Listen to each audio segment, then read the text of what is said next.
చెప్పండి. 'పుష్ప' ఈ ఇష్యూకి సంబంధించి తిరుగుతుంది కాబట్టి, దీనికి ఫుల్ స్టాప్ పడాలంటే భవిష్యత్తులో జరగకుండా ఇటువంటి ఘటనలు అది ఫుల్ స్టాప్ ఉండాలంటే పడిపోయిందండి. పుష్ప సమస్య లేదు. ఓకే. ఫస్ట్ మీరు మర్చిపోండి దాని గురించి. హ్మ్. పుష్ప సమస్య లేదు. ఆ కోర్టు గొడవలు ఏముంటాయి నడుస్తాయి. నడుస్తది. అది నడుస్తుంది. దాన్ని అది ఆ చట్టం దాని పని చేసుకుపోతుంది.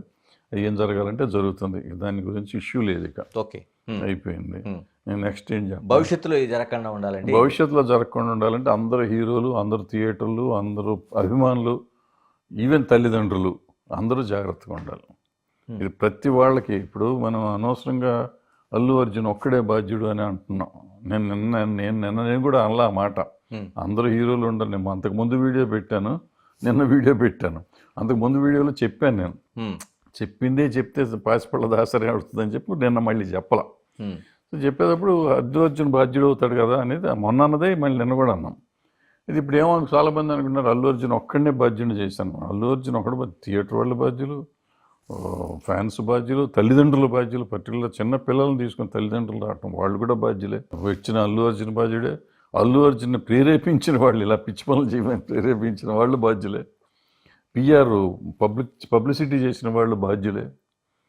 మీరు రండి అల్లు అర్జున్ గారు వస్తున్నారని చెప్పి వాట్సాప్ మెసేజ్లు పెట్టిన వాళ్ళు ఉన్నారు కదా, వాళ్ళు బాధ్యులే. ఈ రోడ్ షో చేయమని చెప్పిన వాళ్ళు బాధ్యులే. ఇవన్నీ అందరూ బాధ్యులే. ఇది జరుగుతుందని తెలుసు కదా, ఇటువంటివి జరుగుతాయని తెలుసు కదా. అది అందుకని ఇవన్నీ జరగకుండా ఆపాలి. 100% ఆపాలి. ఆపాలంటే డెఫినెట్గా ప్రొడక్షన్ హౌస్లు, హీరోలు కోఆపరేట్ చేయాలి. ప్లస్ గవర్నమెంట్ ఒకవేళ పొరపాటు నీళ్ళు వస్తే సరైన అరేంజ్మెంట్ చేయగలగాలి. పోలీస్ అరేంజ్మెంట్, సెక్యూరిటీ ఇవ్వగలగాలి. పోలీస్, గవర్నమెంట్ కాదు పోలీస్ ఇస్తే చాలా వరకు సాల్వ్ అయిపోయింది. ఈ బాడీగార్డ్ బౌన్సర్ల వ్యవస్థను ఆపేయాలి. నిజమే. ఇది మీరు ఎప్పుడైనా అంతకుముందు మీ కాలంలో చూసారండి? ఎక్కడ లేదనుకుంటా, ఈ మధ్య కాలంలో తయారైంది ఇదంతా. అంతకుముందు అభిమానులే చుట్టూ ఉండి చూసుకునేవారు. వాళ్ళు చూసేవారు, ప్రొడ్యూసర్లు, డైరెక్టర్లు. మేము ఆపేవాళ్ళం. మేము పెద్ద హీరో రామారావు నాగేశ్వర రోజుల్లో నేను మా చిట్టబ్బాయి గారు వాళ్ళు వీళ్ళు ఉండేవారు. మేము ఉండేవాళ్ళం, ఆపేసేవాళ్ళం, జనాన్ని తోసేవాళ్ళం. సరే, సినిమాలో ఇన్ని వేల కోట్ల రూపాయలకి వెళ్ళిపోయిన తర్వాత, అంటే ఇప్పుడు దాదాపు ఒక 1000 కోట్ల మార్క్ అనేది ఒక బెంచ్ మార్క్ అయిపోయింది. మీరేం చూడాలనుకుంటున్నారు భవిష్యత్తులో? ఇక్కడతో అవుతుందా లేకపోతే ఇంకేమైనా? 5,000 కోట్లు 10,000 కోట్లు. నేను ఆ టాప్ 100 ఆఫ్ వరల్డ్ సినిమా ఉంటుంది కదా, ఆ రేంజ్లోకి వెళ్ళాను. ఇప్పటికీ మనం వచ్చాం 1000 కోట్లు అంటే దగ్గర 100 సినిమాల్లో ఉంటున్నాం మనం. అవును, 100లో కాదు 10లోకి రావాలని నా కోరిక. 10లో రావాలంటే 5,000 కోట్లు దాటాలి. 5,000 కోట్లు. సో దాటాలని నేను అనుకున్నాను. 4,000 కోట్లు 5,000 కోట్లు వస్తే టాప్ 10లోకి వెళ్ళిపోతాం. అప్పుడు ఏం చేయాలి సార్? టికెట్ రేట్లు ఇప్పటికే మళ్ళీ టికెట్ రేట్లు లేదు కాబట్టి మళ్ళీ ఇందాక చెప్పినంత అంటే మళ్ళీ థియేటర్ల సంఖ్య ఎంత ఉంది కాబట్టి సంఖ్య ఉంది కదా, డబ్బులు వస్తాయి నీకు. ఫారిన్ అక్కడ డాలర్లో వస్తాయి, అక్కడ డబ్బులు ఎన్ని ఫారిన్ ఎక్స్చేంజ్లో వస్తుంది. నార్త్ ఇండియాలో వచ్చి నార్త్ ఇండియాలో రేట్లు పెంచి అమ్ముతారు వాళ్ళకి వేరియబుల్ రేట్స్ అని. మనకు కూడా వేరియబుల్ రేట్స్ పెట్టుకోవచ్చు. ఓకే. వేరియబుల్ రేట్స్ అంటే ఏ షోకి, మార్నింగ్ షోకి తక్కువ ఉంటుంది అక్కడ బాంబేలో. మేము పుష్ప 1 చూసాం సినిమా. పుష్ప 1 జైలర్ అది వచ్చింది, రజనీకాంత్ 2 సినిమాలు నేను బాంబేలో చూసాను. మార్నింగ్ షోకి వెళ్తే 300 రూపాయలు అంత టికెట్. ఎర్లీ మార్నింగ్ షో 7:30కి. అదే 9:30 షో నైట్ అయితే 2,600 రూపాయల టికెట్. ఈ జైలర్కి పుష్పకి రెండింటికి అదే రేటు. అందుకని మేము పొద్దున్న 4ంటికి 300కో 400కో చూసాం. అది వేరియబుల్ అనమాట. సో అట్లా వేరియబుల్ పెట్టుకున్నాను అనుకోండి, ట్యాక్స్ వచ్చేది వస్తుందంటే పొద్దున్నే జనం రారు కాబట్టి అటు తక్కువగా పెట్టుకున్నారు. తక్కువ కొంటే మళ్ళీ డబ్బులు లేని వాళ్ళు ముందు వెళ్తారు, డబ్బులు ఉన్న వాళ్ళు సాయంత్రమే వెళ్తారు. ఏమన్నా సుఖంగా ఉంటుంది కదా. ఆ రకంగా చేసుకుంటే ఉంటుంది. అది థియేటర్ వాడికి ఛాయిస్ ఇస్తే. ఇక్కడ ఏంటంటే సినిమా అనేది, టికెట్ అనేది నా ఇష్టం, నేను సినిమా తీస్తున్నా.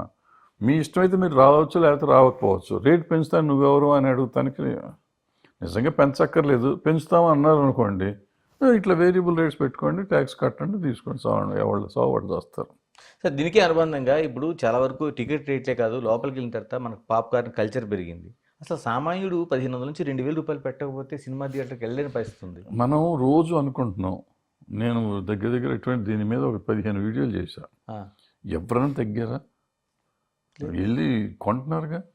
ఆ పాప్కార్న్ ఇప్పుడు యాక్చువల్లీ నేను ఫస్ట్ వీడియో పెట్టినప్పుడు 150 ఉండేది, ఇప్పుడు నాకు 350 అయింది పాప్కార్న్. 350 అయింది. అవును, అది జాంబో ప్యాక్ అని అంటే 200 రూపాయలు పెరిగింది. ఆ, మనం 15 వీడియోలు పెడితే డెవలప్మెంట్ ఏంటంటే 200 రూపాయలు పెంచారు వాళ్ళు. అది పరిస్థితి.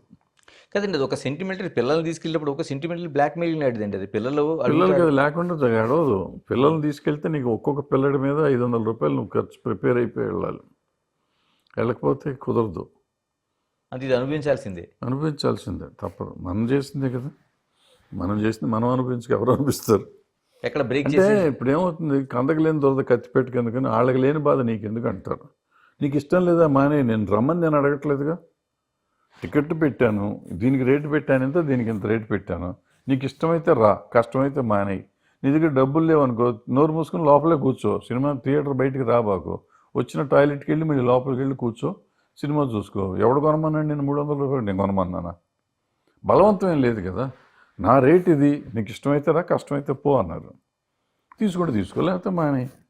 అదొక ఆర్గ్యుమెంటు. సామాన్యుడు వస్తున్నాడు కదా, ఈయన మోసం చేసేస్తావా అనేది ఇంకో ఆర్గ్యుమెంటు. రెండు కరెక్టే. అండ్ నియంత్రణ ఎలాగే సార్ మరి? ఎవరు నియంత్రించలేరు. అంటే నియంత్రించాలని చట్టాలు ఉన్నాయి, అన్నీ ఉన్నాయి, కానీ ఎవరు నియంత్రించలేరు. ఆ చట్టాన్ని నేను చాలా అడ్వాంటేజ్గా వాడుకోవచ్చు. ఇప్పుడు కోకోకోలా బాటిల్, వాటర్ బాటిల్ ఉందనుకోండి, దాని మీద టీఆర్పీ ఎంఆర్పి ఉంది. ఎంఆర్పి ఉంటుంది.